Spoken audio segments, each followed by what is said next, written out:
তোমার কাছে একটু দিদার চাই। আল্লাহ আমার দয়াল মাবুদ,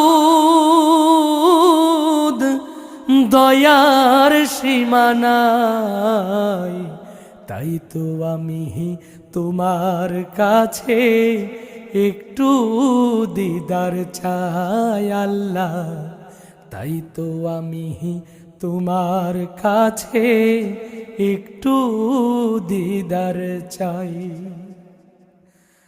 যা করেছি মনের গোনা, চোখের গোনা আর